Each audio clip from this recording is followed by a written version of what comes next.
नमस्कार। भारत के लोकतांत्रिक विकास में मीडिया की क्या भूमिका है और वर्तमान मीडिया किस तरह से जन सरोकारी बना हुआ है, इस विषय पर बात करने के लिए आज मेरे साथ रायपुर के सोशल एक्टिविस्ट और कबीर शोध पीठ के अध्यक्ष श्री कुणाल शुक्ला जी मौजूद हैं। कुणाल जी, बहुत बहुत स्वागत है आपका। मेरा पहला सवाल आपसे यही है, आपने एक लंबा वक्त पत्रकारिता में गुजारा है, उसके बाद आपने सूचना का अधिकार अधिनियम के तहत काफ़ी काम किया है और मौजूदा दौर में आप एक कबीर शोध पीठ के अध्यक्ष की भूमिका निभा रहे हैं। ये इतनी सारी भूमिकाएं निभाने के बाद आपने मीडिया में क्या परिवर्तन देखा है? देखिए, मीडिया में जो परिवर्तन है उसका अगर हम अध्ययन करें तो पिछले 2014 के बाद वो परिवर्तन आपको वृहद विशाल दिखता है। मीडिया को जैसी भूमिका में रहना था, दिखना था, मीडिया वैसी भूमिका में अब दिखता नहीं है। अगर हम 2005 के बाद की बात करें, अगर हम मनमोहन सिंह यूपीए 1 की बात करें, तो मीडिया एक प्रमुख भूमिका में दिखता था। मीडिया के एजेंडे जन सरोकार के दिखते थे, मीडिया के एजेंडे जो है महंगाई के दिखते थे, मीडिया के एजेंडे हिंदू मुस्लिम के नहीं दिखा करते थे। परंतु अगर मैं अभी आज के परिप्रेक्ष्य में बात करूं तो मीडिया मुद्दों को पूर्णतः भटका देता है, मीडिया मुद्दों को एक प्रकार से क्षितिज में गुम कर देता है। तो अब देखिए, स्थिति बहुत बदल चुकी है और मीडिया की भूमिका जो है अब वो जैसी रहनी थी वैसी है नहीं। मीडिया अब लगता नहीं जनता के साथ है, मीडिया लगता है अब राजनीतिक दलों के साथ है। मीडिया खुद को जन सरोकारी होने का दावा करता है और खुद को लोकतंत्र का चौथा स्तंभ बताता है। मीडिया क्या वाकई में लोकतंत्र का चौथा स्तंभ है? देखिए, अमूमन कहा तो यही जाता है कि मीडिया लोकतंत्र का चौथा स्तंभ है और है भी एक प्रकार से। परंतु अगर मीडिया आज जो जनहित के मुद्दे हैं, जो महंगाई अगर आप देखेंगे, आज मैं देखता हूँ कई देश के राज्य में वहाँ पेट्रोल 105 रुपये लीटर हो गया है। मैं देखता हूँ डीजल जो है वो लगभग 100 रुपये को छू रहा है। मैं देखता हूँ घरेलू गैस सिलेंडर 1000 रुपये हो गया है। खाद्य तेल जो है वो 200 रुपये किलो है। पर मीडिया की भूमिका इसमें कहाँ है? मीडिया व्यस्त है विभिन्न प्रकार के दूसरे जुमलों में। मीडिया जनता को इन मुद्दों से गुमराह करके कुछ और चीज़ें परोस रहा है। जैसे कि मीडिया बताता है कि एलियन पी जाते हैं गाय का दूध, या गाय एकमात्र प्राणी है जो ऑक्सीजन लेता है और ऑक्सीजन छोड़ता है। या मीडिया जो देखिए, मामला जो है सेंसिटिव है, मामला संवेदनशील है, परंतु मीडिया अगर वैज्ञानिक तर्क या वैज्ञानिक आधार को ना मान कर जो है वो जनश्रुतियों को या ग्रामीण जो है चीज़ें उनको मानेगा तो ये चीज़ें स्थिति परिस्थिति जो है बदल देंगी। मीडिया अगर बोलता है कि गोबर का लेप लगाने से कोविड भाग जाएगा, कोरोना भाग जाएगा, तो मैं समझता हूँ कि मीडिया को जो भूमिका जनता के लिए और इस लोकतंत्र के लिए निभानी थी, मीडिया वह भूमिका अब निभा नहीं पा रहा है। मुझे दुख के साथ कहना पड़ रहा है। मीडिया जो भारतीय मीडिया खास तौर से उसकी एक जो वैश्विक पहचान थी, भारतीय मीडिया ने जो जैसा काम किया था भारतीय पत्रकारों ने, वो पत्रकारिता अब कहीं गुम हो गई है। और ख़ास तौर से मैं देखता हूँ कि अब फॉलो अप भी नहीं है। अगर आप किसी सांसद की मृत्यु अगर आप नहीं दिखाते हैं, ख़ास तौर से मैं बात करूँगा, मैं क्षेत्र का नाम लेके बात करूँगा कि पांडिचेरी के 7 बार के सांसद अगर सुसाइड कर लेते हैं भ्रष्ट नौकरशाही या लाल फीताशाही के चलते, और मीडिया वह खबरें छुपाकर एक फिल्म अभिनेता जो अपनी ड्रग्स की हरकतों के कारण, जो अपनी गर्लफ्रेंड के कारण आत्महत्या कर लेता है और मीडिया लगातार वही खबरें दिखाता है, तो ये जन सरोकार कहाँ हुआ? लोकतंत्र का चौथा स्तंभ कहाँ गुम हो गया? तो ये देखिए बहुत बड़ा सवाल है। आपके मुताबिक लोकतंत्र क्या है? देखिए, लोकतंत्र जो होना था, जो दिखना था, अब मुझे वैसा दिखता नहीं है। लोकतंत्र जो खास तौर से भारतीय लोकतंत्र है वह अब मुझे व्यक्तिगत रूप से लगता है कि पूंजीवाद में तब्दील होते दिख गया है। अगर मैं फिर से कहना चाहूँगा कि अगर एक विधानसभा सीट में जीतने के लिए एक राजनीतिक दल का जो है 100 करोड़ रुपया पकड़ाता है सिर्फ एक विधानसभा में, या करोड़ों करोड़ों की हॉर्स ट्रेडिंग हम होते देखते हैं विधायकों के लिए, या हम देखते हैं कि पूरा का पूरा जो विधायकों का दल है वो करोड़ों करोड़ों रुपए में जो है दूसरे दल में समाहित हो जाता है। ईडी का दुरुपयोग होता है, सीबीआई का दुरुपयोग होता है, आईटी का दुरुपयोग होता है। तो ये लोकतंत्र कहाँ रहा? यह तो एक प्रकार से पूंजीवाद और नव तानाशाही में बदलता हुआ ये पूरा सिस्टम दिख रहा है। अगर आप किसी पंच सरपंच से भी बात करें, अगर आप किसी पार्षद से बात करें, तो उससे जानिए आप कि वो एक चुनाव छोटा सा जीतने के लिए वो कितना खर्च करता है। आपको एक छोटा सा उदाहरण मैं देना चाहता हूँ, जो है शायद आपको मज़ा भी आया सुनने में कि एक मेरे मित्र हैं, वो पार्षद चुनाव लड़ रहे थे निर्दलीय। मेरे पास आए, जो है बिलासपुर संभाग से थे वो, और उन्होंने मेरे से कहा कि उनको जो है सोने की अंगूठियां बनानी है। मैं बोला ठीक है, रायपुर में सोने का थोक का काम होता है, तो मैंने सदर बाजार का कुछ एक उनको नाम दिया। सोने की अंगूठियां उन्होंने लगभग 1000 अंगूठियां बनवाई। तो मैंने पूछा क्या है, तो उन्होंने कहा कि 1000 मतदाता हैं जिनको ये सोने की अंगूठियां मैं दूंगा। निर्दलीय चुनाव लड़ रहे थे, तो बात आई गई होगी, बनवा के वो चले गए यहाँ से अंगूठियाँ। जब साल भर बाद उनसे मेरी मुलाकात होती है तो मैंने पूछा भाई आपका चुनाव क्या हुआ, क्या आप चुनाव जीते? तो उन्होंने कहा कि मैं चुनाव हार गया। तो मैंने पूछा भाई कि क्यों हार गया चुनाव? तो उन्होंने कहा कि सामने वाले ने महिलाओं के लिए सोने का कंगन और पुरुषों के लिए सोने का कड़ा बनवा दिया। तो देखिए ये लोकतंत्र है जो एक प्रकार से पूंजीवाद में तब्दील हो गया। अगर आप पूछेंगे किसी भी राजनीतिक दल में, मैं किसी खास एक राजनीतिक दल का नाम नहीं लेना चाहूँगा, अगर आप टिकट मांगने जाएं जो है किसी भी राजनीतिक दल से, तो बायोडाटा देते ही जो नेता है वो पूछता है कि खर्च करने की आपकी कितनी क्षमता है। तो ये लोकतंत्र कहाँ हुआ जो एक हम 60 के दशक में, 70 के दशक में सुनते थे। तो देखिए 2010 के बाद स्थिति चेंज हुई, बदल गई पूरी तरह से। ये एक पूंजीवाद में तब्दील हो गया लोकतंत्र, और आने वाले समय में ये और पूंजीवाद में तब्दील होगा। विजय माल्या जैसा व्यक्ति राज्यसभा का सांसद निर्दलीय जीत जाता है विधायकों को खरीद कर, तो इससे बड़ा देश का दुर्भाग्य क्या होगा? ये किस दिशा और दशा में जा रहा है देश? लोकतंत्र के जो सिद्धांत हैं उनमें लिखा है कि वयस्क मताधिकार, नागरिक अधिकार, समानता, स्वतंत्रता और अभिव्यक्ति की आज़ादी। अगर ये चीज़ें किसी देश में लोगों को प्राप्त हो रही हैं तो वहाँ लोकतंत्र है। लेकिन लोकतंत्र स्वस्थ है या अस्वस्थ है, इसको तय न तो सरकार करेगी, न व्यवस्थापिका करेगी, न न्यायपालिका करेगी, लेकिन इसका समालोचना करने का अधिकार मीडिया को तो है। तो आप मानते हैं कि मीडिया अपनी इस भूमिका को, समालोचना की भूमिका को निभाता है? देखिए मीडिया को मैंने पहले भी कहा, जो मीडिया को भूमिका निभाना था, जो जैसा 2010 के पहले मीडिया भूमिका निभाते दिख रहा था, चाहे अगर आप देखेंगे लोकपाल का मुद्दा था, चाहे अन्ना हजारे का आंदोलन था, चाहे निर्भया कांड था, या तमाम तरह के इस तरह के जो मुद्दे थे जो मीडिया ने जीवित करके रखे थे, परंतु आज मुद्दे वह गुम हो गए हैं। आज फिर से मैं कहूँगा कि जो मीडिया को, देखिए हरिशंकर परसाई ने भी कहा है कि एक अखबार नवीस की भूमिका वॉच डॉग की रहती है। उनका बड़ा फेमस कोट है।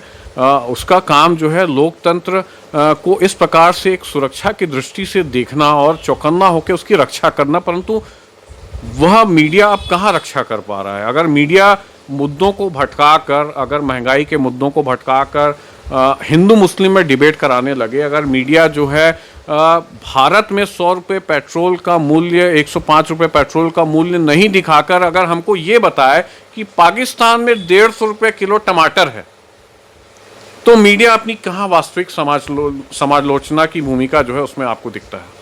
मीडिया और राष्ट्रवाद को आप कैसे परिभाषित करें? देखिए राष्ट्रवाद वो नहीं है जैसा हम समझते हैं। राष्ट्रवाद जो है हर एक भारतीय में होना चाहिए, और हर एक भारतीय में है भी, परंतु आजकल का जो राष्ट्रवाद मैं देखता हूं कि एक खास राजनीतिक दल की अगर आपके पास सदस्यता है तभी आप राष्ट्रवादी हैं, अगर आप एक खास राजनीतिक दल के सदस्य हैं तभी आप हिंदू हैं, देशभक्त हैं। तो देखिए एजेंडे जो है वो सेट किए जा रहे हैं, चाहे वो राष्ट्रवाद के हों चाहे अन्य मुद्दों के हों। आपने 2009, 2014 और 2019 तीनों लोकसभा चुनाव करीब से देखे हैं। क्या आप मानते हैं कि जो मीडिया है, जो मुद्दे चलाता है, जिसको आप एजेंडा कह रहे हैं, वो चुनाव को भी प्रभावित करते हैं, मतदाता का जनमत निर्माण करने में कहीं डाइवर्सिटी पैदा करते हैं? देखिए, निश्चित रूप से कर रहे हैं और करेंगे भी, क्योंकि उसका परिणाम दिख रहा है। अगर मैं खास तौर से बात करूं तो एक लंबा समय रहा है देश में, 1952 से जब चुनाव हो रहे हैं, आम चुनाव हो रहे हैं, और आज हम 2021 में हैं, तो एक लंबा समय इस लोकतंत्र ने व्यतीत किया है। परंतु 2014 के पहले अगर आप देखेंगे तो उसके पहले अटल बिहारी वाजपेयी भी प्रधानमंत्री थे, मनमोहन सिंह 10 साल प्रधानमंत्री रहे, आई.के. गुजराल का भी कार्यकाल हम लोगों ने देखा, हम लोगों ने एच.डी. देवगौड़ा को भी देखा, हम लोगों ने वी.पी. सिंह, इंदिरा गांधी को भी देखा और पी.वी. नरसिम्हा राव को भी देखा। परंतु आप ये बताइए कि उस जमाने में क्या मीडिया के ऊपर आपको किसी एक खास राजनीतिक दल का ठप्पा लगा या लेवल लगा हुआ दिखता था? नहीं दिखता था। आज मीडिया जो है खास तौर से खेमों में बटा दिख रहा है। आज मीडिया, हम लोग चुन चुन के, नाम मैं लेना नहीं चाहूँगा, परंतु हम लोग चुन चुन के बोल सकते हैं कि ये फलाना फलाना मीडिया एक खास राजनीतिक दल के घोषित एजेंडे के लिए काम करता हो दिख रहा है। खास तौर से अगर मैं बात करूं तो सीएए, एनआरसी को जिस प्रकार से बदनाम किया गया, खास तौर से अगर मैं बात करूं तो एक विश्वविद्यालय के छात्रों का सिर्फ एक खास राजनीतिक दल के विरोध में नारे लगाना क्या देशद्रोह हो जाता? तो देखिए, देशद्रोह, राष्ट्रवाद या मीडिया के जो मुद्दे हैं वो पूर्णतः भटक गए हैं। आप कह रहे हैं कि मीडिया का एक पक्ष या एक विचारधारा या किसी विशेष पार्टी विशेष के प्रति एक अलग नज़रिया होता है और दूसरी पार्टी के लिए अलग नज़रिया होता है। इसमें जनता कहीं शामिल नहीं है, जो हाशिए पर खड़ा हुआ व्यक्ति है। ऐसा नहीं कहा। देखिए, जनता भी निश्चित रूप से शामिल है। जनता क्यों शामिल नहीं है? जनता को भी इन मुद्दों को देखने में मज़ा आ रहा है। जनता को इन मुद्दों को देखने में मज़ा आ रहा है कि किसी के फ्रिज में क्या बीफ रखा है या नहीं रखा है। जनता को इन मुद्दों को देखने में मज़ा आ रहा है कि क्या एलियन पी जाते हैं गाय का दूध। जनता को इन मुद्दों को देखने में मज़ा आ रहा है कि समुद्र के नीचे रहती है एक सुनहरी मछली। जनता को इन मुद्दों को देखने में मज़ा आ रहा है कि यहाँ पे इस जगह पे रावण का 10 फीट का रखा है ताबूत। तो देखिए, जनता देखना चाह रही है, इसलिए मीडिया दिखा रहा है। जनता भी बायस्ड हो रही है, मीडिया कर रहा है। परंतु अगर जनता रुकना चाहे तो मीडिया भी रुकेगा। देश में एक नई तरह की विचारधारा 2014 के बाद हम देख रहे हैं, खासकर पत्रकारिता के क्षेत्र में। सोशल मीडिया ये एक तरह की विचारधारा बन करके निकली है, जिसने मुख्य धारा की मीडिया को कहीं पीछे छोड़ दिया है। अब खबरों को लेकर के या जन सरोकार के लेकर के सोशल मीडिया को लोग ज़्यादा अच्छा समझें या अपनी बात कहने के लिए मुख्य धारा की मीडिया के किसी पत्रकार को खोजें? देखिए, सोशल मीडिया की भी अपनी कई सीमाएं हैं। अगर ख़ास तौर से मैं बात करूं तो सोशल मीडिया में आपकी जो व्यक्तिगत छवि है, वह आपकी जो ख्याति है, वह आपको बनाए रखना पड़ता है। सोशल मीडिया में अगर मैं कहना चाहूं तो कई बार अफवाहों को उड़ाने का काम सोशल मीडिया करता है। कई बार मैं सुन चुका हूं कि अमिताभ बच्चन की मृत्यु हो गई, हनी सिंह को कई बार सोशल मीडिया मार चुका है, दिलीप कुमार का हम लोग आए दिन सुनते रहते हैं अफवाह की उनका निधन हो गया। तो देखिए, सोशल मीडिया को भी अपनी गुडविल बनाए रखना पड़ेगा। जिस प्रकार से मुख्य धारा की मीडिया अपना गुडविल खो रहा है, सोशल मीडिया ने भी अपनी गुडविल कहीं ना कहीं खोई है। शासन के जो 3 अंग हैं, नौकरशाही, सरकार और न्यायपालिका, इन तीनों में सामंजस्य बनाने और पारदर्शिता लाने में मीडिया की क्या भूमिका है? देखिए, पारदर्शिता लाने के लिए ही सन 2005 में सूचना का अधिकार अधिनियम लाया गया था। अब मैं देखता हूं कि जो पारदर्शिता का काम था, जो मीडिया को करना था, मीडिया वह काम कर नहीं रहा है। अगर अस्पतालों में बिस्तर उपलब्ध नहीं है, अगर ऑक्सीजन की समस्या है, या लोग जो है बिना दवाइयों के मर रहे हैं, और मीडिया जो है इसका पूरा एक एजेंडा सेट कर रहा है सिस्टम का, तो सिस्टम को दोषी दे रहा है। मीडिया पारदर्शिता नहीं दर्शाकर सरकार को जो दोष देना था वो नहीं दे रहा है। सरकार की तैयारियों को नहीं जो दिखाना था वो नहीं कर पा रहा है। तो देखिए, कहीं ना कहीं से मुझे लगता है पारदर्शिता की भूमिका में मीडिया अब है नहीं। जो जिसलिए लाया था यूपीए 1 के समय मनमोहन सिंह सरकार ने जो लाया था, सूचना का अधिकार अधिनियम लाया था, खासतौर से मैं कहता हूँ कि वो पारदर्शिता के लिए ही लाया गया था। यूरोप के कई देशों में लागू है, अमेरिका में लागू है। तो जैसा पारदर्शिता होना चाहिए था भाई, अगर मैं कहना चाहता हूँ कि मीडिया क्यों नहीं सवाल करता कि पीएम केयर्स फंड का हिसाब कहाँ है, मीडिया क्यों सवाल नहीं करता, इक्का दुक्का मीडिया सवालें कर रहा है, पर सब मीडिया क्यों सवाल नहीं करता कि पीएम केयर्स फंड से क्यों घटिया वेंटिलेटर सप्लाई हो जाते हैं। तो कहाँ है वो पारदर्शिता? मुझे वो पारदर्शिता अब दिखाई नहीं देती। प्रिंट और इलेक्ट्रॉनिक मीडिया के दो स्वरूप हैं जो मुख्य धारा की मीडिया कहते हैं। अगर हम इनमें से विश्वसनीयता की बात करें तो आप किसको प्राथमिकता देंगे? देखिए, मैं दोनों को ही नहीं दूंगा। मैं खास तौर से जो वेब मीडिया है मैं उसको प्राथमिकता दूंगा। वेब मीडिया में कुछ एक जो पोर्टल हैं, चैनल्स हैं, वो बहुत अच्छा काम कर रहे हैं। कुछ एक वेब मीडिया के जो पत्रकार हैं वो व्यक्तिगत रूप से बहुत अच्छा काम कर रहे हैं। पुण्य प्रसून वाजपेयी हैं, अभिसार शर्मा हैं। मैं खासतौर से वेब मीडिया में नाम लेना चाहूँगा, लल्लन टॉप बहुत अच्छा कर रहा है, द प्रिंट बहुत अच्छा कर रहा है। तो देखिए, इन दोनों ही प्रिंट या इलेक्ट्रॉनिक मीडिया से हटकर अगर कोई काम करते मुझे दिखता है तो वो है वेब मीडिया। लोकतंत्र की संस्थाएं जब कहीं कमज़ोर होती हैं या लड़खड़ाती हैं तो उनको अपनी आवाज़ सुनाने के लिए, अपनी आवाज़ भी जनता या सरकार तक पहुंचाने के लिए तो मीडिया की ज़रूरत पड़ती है। मई 2018 में सुप्रीम कोर्ट के 4 जज बाहर निकल के प्रेस कॉन्फ्रेंस करते हैं, तो ऐसे में मीडिया की भूमिका तो अहम होती है।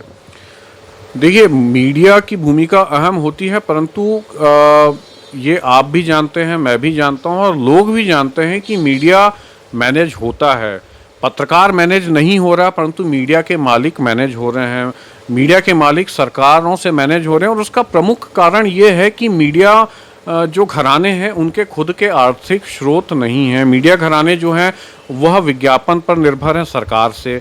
मीडिया के जो घराने हैं, अन्य जो चाहे वो प्रेस की ज़मीनें हों, चाहे वो न्यूज़ चैनल के लिए दफ्तर हों, इन सभी चीज़ों के लिए वो निर्भर हैं सरकार पे। तो ख़ास तौर से जब तक यह चीज़ें सरकार से निकल के मीडिया के खुद के पाले में नहीं आएंगे और मीडिया अपने पैरों पे खड़ा नहीं होगा अगर, तो ये चीज़ें मुझे नहीं लगता उस हिसाब से चल पाएंगी। ख़ासतौर से अगर अमेरिकी मीडिया की बात करें, अगर अपन वॉशिंगटन पोस्ट देखें, अगर हम लोग न्यूयॉर्क टाइम्स देखें, तो वो सब्सक्राइब करने का वो आपसे डॉलर में पैसा लेते हैं। अगर मैं उनके ऐप की बात करूं तो वो आपको कुछ एक खबरें मुफ्त में देते हैं और उसके बाद उन खबरों का वो पैसा लेते हैं। आपको एक भी मीडिया घराना ऐसा नहीं दिखेगा कि वो जनता से पब्लिक फंडिंग होकर वो अपना खबरें दिखा रहा हो, चला रहा हो। अगर मैं ख़ास तौर से नाम लेके फिर से मैं कहना चाहूँगा, दैनिक भास्कर ने प्रयोग करना चाहा था ऐप के लिए, वो कुछ पर मंथ कुछ सब्सक्रिप्शन का पैसा मांग रहे थे, परंतु व्यवस्था चल नहीं पाई। मैं देखता हूँ उनको अंततः फ्री करना पड़ा। एक शायद सरकार, आप भी जानते हैं कि एक जो अखबार है, जो रंगीन पन्ने का अखबार है, उसकी कॉपी जो है 15 से 25 रुपए की पड़ती है, जो आपको मेरे को 1 से 2 रुपए का मिलता है। तो ये जो खाई है, जो इस जो वास्तविक कीमत की और जो ग्राहक है, जो पाठक है, उससे जो पैसा मीडिया हाउस ले रहा है, उसकी ये खाई मीडिया हाउस कैसे भरेगा? तो उसको विज्ञापन लेने पड़ते हैं, उसको अपने जो आप देखेंगे कि संपादक है उसकी भूमिका अब नगण्य हो गई है। अब जो भूमिका जो है संपादक के अलावा जो अब सीईओ बैठा दिया मीडिया हाउस ने भी, उन चाहे वो बड़े बड़े प्रिंट मीडिया हाउस हों या इलेक्ट्रॉनिक मीडिया हाउस हों, तो अब संपादक नगण्य होके जो मुख्य भूमिका में सीईओ है। तो इस प्रकार से पत्रकारों के साथ भी गलत है और ख़ासतौर से पाठकों के साथ भी ये गलत हो रहा है। आपने लंबे समय तक सूचना का अधिकार का इस्तेमाल किया है और आप उसके एक तरह से विषय विशेषज्ञ हैं। सूचना का अधिकार और मानवाधिकार ये कहीं ना कहीं आपस में जुड़े हुए हैं। आपको लगता है कि लोगों तक इन दोनों अधिकारों का उपयोग करने, इनकी ताकत बताने और इनका सही दिशा में इस्तेमाल कर अपने हित की बात उठाने में मीडिया ने भूमिका निभाई है, लोगों को जागरूक किया है? देखिए, मुझे ऐसा लगता है कि पुनः मैं कहना चाहूँगा कि मीडिया को जैसी भूमिकाएं निभाना था आज, मेरा अर्थ है कि चुनावों से पहले तमाम मीडिया हाउस हों या पत्रकार हों वो आरटीआई लगा करके कि विधायकों से, सांसदों से उनके एमपी लैड का, उनकी विधायक निधि के फंड का हिसाब किताब मांगते हैं और चुनावों से पहले वो जनता के सामने सर्वे के रूप में सामने आता है कि आपके विधायक जी ने क्या किया, या आपकी न्यायपालिका ने 5 साल में क्या किया, या आपकी सरकार ने 5 साल में क्या किया। तो ये तो जन जागरूकता का एक बहुत बड़ा विषय है जो मीडिया स्वयं से ये चीज़ करता है। नहीं, मैं आपको उसी बिंदु पे आ रहा हूँ कि जिस प्रकार से मीडिया को भूमिकाएं निभाना था, अगर सरकारें खुद ही दस्तावेज पारदर्शिता के तहत सार्वजनिक कर दें, सरकारें खुद ही जो है संबंधित विभागों में उन दस्तावेजों को अपलोड कर दें, तो सूचना का अधिकार लगाने की भी ज़रूरत ना रहे। अगर निविदा प्रक्रिया से लेके जो अन्य खरीदी बिक्री की जो प्रक्रियाएं हैं उसको सरकारें सार्वजनिक करती रहें, निर्माण कार्य जो विधायक सांसद करते हैं उनको सार्वजनिक करें, तो मीडिया या किसी अन्य व्यक्ति को सूचना का अधिकार लगाना भी ना पड़े। परंतु मैं देखता हूं कि मीडिया भी पूर्णतः इसके लिए जागरूक नहीं है। जैसे कि खासतौर से अगर मैं बात करूं तो आदर्श सोसाइटी घोटाला एक मील का पत्थर मैं मानता हूं जो मीडिया ने उजागर किया था और आरटीआई के तहत किया था, जिसमें महाराष्ट्र के मुख्यमंत्री को इस्तीफा देना पड़ गया था, अगर आप याद करें। तो इस प्रकार से बड़े बड़े मामले जो है आरटीआई से निकले जरूर हैं, परंतु मीडिया हाउस ने नहीं निकाल के इंडिविजुअल लोगों ने वो निकाले। पत्रकारिता के सामने जो धर्म संकट खड़ा हुआ है, साख का संकट जो खड़ा हुआ है, क्या सुझाव देना चाहेंगे कि पत्रकारिता की विश्वसनीयता जनता के बीच बनी रहे? देखिए, साख का संकट तो लोकतंत्र के जो चारों पहिए हैं उन चारों पहियों के सामने खड़ा हुआ है, और लोकतंत्र तभी अच्छे से चल पाएगा जब ये चारों पहिए समान गति से घूमें। खासतौर से मैं देखता हूँ, जो समझता हूँ कि साख क्या राजनेताओं ने नहीं खोई, साख क्या जो आपके नौकरशाही है उसने नहीं खोई।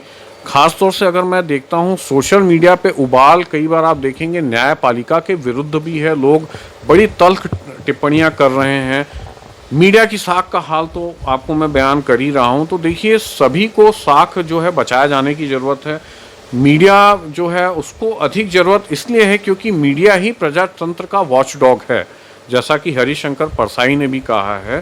तो मीडिया जो है जन सरोकार के मुद्दे उठाते रहे, मीडिया जो है जनता जनार्दन के आंसू पोंछने का काम करे, ना कि उनके आंसू छुपाने का काम सरकार के लिए करे।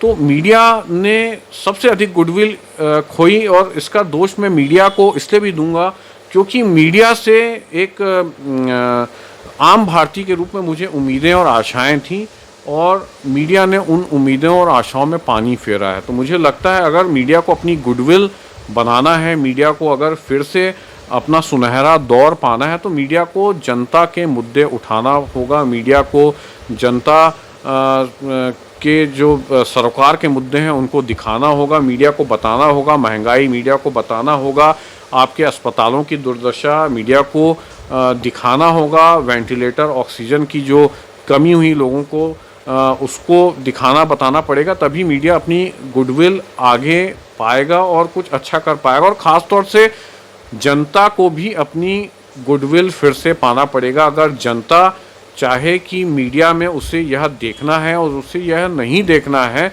तो मीडिया वही तो दिखाएगा, वही तो बताएगा। जनता अगर यह निर्णय ले ले आज की डेट में, आज की तिथि में, कि वह इस नौ पूंजीवाद की और यह जो नौ तानाशाही की ओर देश जो खिसक रहा है उसमें वो नहीं जाएगी, जनता जो है बिछिया, साड़ी, पायल या नोटों के बदले वोट नहीं देगी, तो क्या किसी राजनीतिक दल में हिम्मत है कि वह जनता के विरुद्ध जा सके? तो देखिए, जनता ने भी गुडविल खोई है, मीडिया ने भी गुडविल खोई है, राजनेताओं ने भी गुडविल खोई है, ब्यूरोक्रेसी ने भी गुडविल खोई है, परंतु इसमें महत्वपूर्ण भूमिका मीडिया की है, और मीडिया को अपनी गुडविल पाने के लिए जनता के जन सरोकार के मुद्दों को दिखाना बतलाना पड़ेगा। कोरोना महामारी के संक्रमण काल में मीडिया की क्या सकारात्मक भूमिका रही है? देखिए, निश्चित रूप से रही है। मैं तो खासतौर से हिंदी मीडिया की मैं बात करूं, हिंदी समाचार पत्रों की बात करूं, तो गुजरात में सौराष्ट्र समाचार ने बहुत अच्छा किया, दिव्य भास्कर ने मैं खासतौर से देखता हूं उन्होंने बहुत अच्छा किया। उन्होंने जो कोरोना से सरकारी आंकड़े और जो जो डेथ सर्टिफिकेट किए गए आंकड़े थे उसको उजागर किया और कैसे बताया कि लगभग 1.5 लाख का अंतर आ रहा है सरकारी आंकड़ों में और जो वास्तविक मृत्यु हुई है उनमें। खासतौर से दैनिक भास्कर ने बहुत अच्छी पत्रकारिता की है मध्य प्रदेश छत्तीसगढ़ में। बाकी तो मैं नाम एनडीटीवी का लेना चाहूँगा, जो है उन्होंने लगातार वेंटिलेटर के मुद्दे उठाए हैं, उन्होंने लगातार ऑक्सीजन की कमी के मुद्दे उठाए हैं। खासतौर से मैं रवीश की रिपोर्ट की मैं बात यहाँ पे चर्चा करना चाहूँगा। वो उन्होंने आंकड़ों के साथ बहुत अच्छी बात की, बहुत अच्छे तथ्य रखे हैं। खासतौर से मैं वेब मीडिया में लल्लन टॉप का फिर से नाम लेना चाहूँगा। उन्होंने उत्तर प्रदेश के उन शमशान घाटों, उन कब्रिस्तानों में जाके लाइव रिपोर्टिंग उनके रिपोर्टर्स ने की और हमको शमशान की लाइनें जो है लगी हुई थी, मृतकों की लाइनें वो दिखाई। और ख़ासतौर से मैं इंटरनेशनल मीडिया की मैं फिर से यहाँ पे बात करना चाहूँगा। CNN ने बहुत अच्छा भारत में काम किया है, BBC हिंदी सेवा ने बहुत अच्छा काम किया है, वॉशिंगटन पोस्ट ने बहुत अच्छा इसको हैमर किया। जो जैसी दुर्दशा भारतीयों की हो रही थी, जिस प्रकार से मृत्यु के आंकड़े छुपाए जाते थे, जिस प्रकार से वेंटिलेटर ऑक्सीजन के लिए लोग तड़प रहे थे और सरकारें नहीं चाह रही थी कि ये हम देखें, तो एक प्रकार से कुछ मीडिया घरानों ने वाकई बहुत अच्छा काम किया। छत्तीसगढ़ में मीडिया की स्थिति कैसी देखते हैं? यहाँ नक्सलवाद प्रभावी रहा है और हर बार जब भी नक्सली हमला होता है या इस तरह की कोई घटना होती है तो क्षेत्रीय मीडिया नेशनल मीडिया में सुर्खियों में आ जाता है। देखिए, ये बड़ा मुझे लगता है कि छत्तीसगढ़ का दुर्भाग्य है कि छत्तीसगढ़ की एक समय राष्ट्रीय या अंतर्राष्ट्रीय स्तर पे जो पहचान होती है वो नक्सली हमले के कारण ही हो पाती है। और जो क्षेत्रीय मीडिया की जो खबरें हैं वो राष्ट्रीय या अंतर्राष्ट्रीय मीडिया में वही सुर्खियां पा पाती हैं जो किसी नक्सली हमले में होती हैं, या नक्सलियों ने कोई वाहन जला दिया या कोई सरकारी निर्माण तोड़ दिया। परंतु क्या छत्तीसगढ़ की पहचान सिर्फ नक्सली हिंसा है? नहीं, छत्तीसगढ़ के पास और भी बहुत कुछ है। मतलब अगर मैं कहीं बाहर जाता हूँ, मैं दिल्ली या बॉम्बे में जब दोस्तों से बात करता हूँ या विदेशों में रहने वाले जब रिश्तेदारों से बात करता हूँ, तो उनको ऐसा लगता है कि हम रायपुर में बैठकर या हम बस्तर जाकर हम एक पूरे नक्सली हिंसा से घिरे हुए लोग हैं और हमारे यहाँ पे नक्सली हिंसा के अलावा कुछ है नहीं। तो मीडिया को ये छत्तीसगढ़ की जो छवि है वो तोड़ना चाहिए। छत्तीसगढ़ के पास 44% वन क्षेत्र है। छत्तीसगढ़ की वाइल्ड लाइफ बहुत सुंदर है। छत्तीसगढ़ मानसून में जितना खूबसूरत होते मैंने देखा है, उतना खूबसूरत यूरोप में स्विट्जरलैंड भी नहीं हो पाता जितना मेरा छत्तीसगढ़, आपका छत्तीसगढ़ हो पाता है। तो छत्तीसगढ़ की वह छवि बनाए जाने की ज़रूरत है मीडिया को और लोगों को भी, पर इससे छत्तीसगढ़ उभर नहीं पा रहा है। खासतौर से मैं देखता हूँ बार बार वही नक्सली हिंसा की जो खबरें हैं साल 6 महीने में सुर्खियाँ पा पाती हैं, परंतु छत्तीसगढ़ के पास प्राकृतिक जो सौंदर्य है, छत्तीसगढ़ के पास जो चीज़ें हैं, जैसे खासतौर से मैं आपको बताना चाहूँगा, मैन पार्ट में एक जगह है, एक ज़मीनी इलाका है जिसमें जो है आप कूदेंगे तो ऐसा लगेगा आप किसी नेट में, विशाल का सर्कस के नेट में कूद रहे हैं। वहाँ पर आप जो है अपनी चौपहिया वाहन बंद करके खड़े कर देंगे तो आपका चौपहिया वाहन उल्टी दिशा में पहाड़ के ऊपर चढ़ जाएगा। ये सारी चीज़ें जो सांस्कृतिक विविधताएं हैं, भौगोलिक विविधताएं, ये तो मीडिया के जरिए जनता के सामने नहीं आ चुकी हैं, परंतु बार बार आने की मैं आपसे बात कर रहा हूँ। हम क्यों उसी चीज़ में उलझे रहते हैं कि नक्सली हिंसा या घटना होती है, हम उसको, उससे हमारी पहचान आ पाई है। और मैं आपसे ही प्रश्न पूछूंगा कि अगर दिल्ली, बॉम्बे, नोएडा में बैठा आपका परिचित दोस्त, रिश्तेदार अगर पूछता है कि आप क्या रायपुर में एयरपोर्ट से उतरते ही नक्सली आपको घेर लेंगे, क्या छत्तीसगढ़ की इमेज ऐसी है? मैं आपसे पूछना चाहूँगा। नहीं, ऐसा नहीं है भाई। छत्तीसगढ़ बहुत अच्छा है और दूसरे राज्यों से मैं अगर छत्तीसगढ़ की तुलना करता हूँ, देखता हूँ, मैं पूरा देश मैंने घूमा है, मैंने विदेशों में कई जगह घूमी है, परंतु छत्तीसगढ़ और छत्तीसगढ़ी बहुत अच्छे व्यक्ति हैं। छत्तीसगढ़ बहुत शांत है, छत्तीसगढ़ के लोग बहुत अच्छे हैं। छत्तीसगढ़ के लोग जितने मददगार मुझे दिखे ग्रामीण क्षेत्र में भी, अगर आप किसी से पता पूछेंगे तो आपको घर तक छोड़ने जाएगा, जिस घर का पता पूछ रहे हैं, जिस ठिकाने का पता पूछ रहे हैं। तो देखिए, बहुत अच्छे लोग हैं। उस छवि को हम कहाँ धूमिल कर दिए, कहाँ खो दिए। भारत में मीडिया की जो वर्तमान स्थिति है उस पर कुणाल शुक्ला जी ने अपनी बेबाक राय रखी। उन्होंने सूचना का अधिकार, मानवाधिकार को बढ़ाने उसकी पारदर्शिता को बनाने में मीडिया की क्या भूमिका रही, उस पर अपनी राय रखी। विशेषकर उन्होंने छत्तीसगढ़ में जो पत्रकारिता है उसकी वर्तमान स्थिति की भी बात की। लेकिन मीडिया के कुछ नकारात्मक पक्ष, जो स्याह पक्ष, उनके बारे में उन्होंने बहुत विस्तार से बताया। और ये ज़रूरी है कि भारत के मौजूदा लोकतंत्र में मीडिया अपनी जो साख खो रहा है उसको बचाया जाना बहुत आवश्यक है। उम्मीद की जानी चाहिए कि मीडिया के संपादक, अलग अलग संस्थानों के मालिक इस दिशा में सोचेंगे और आने वाली पत्रकारों की नई पीढ़ी के लिए एक उदाहरण खड़ा करेंगे ताकि पत्रकारिता पर लग रहे दाग मिट सकें। धन्यवाद। नमस्कार।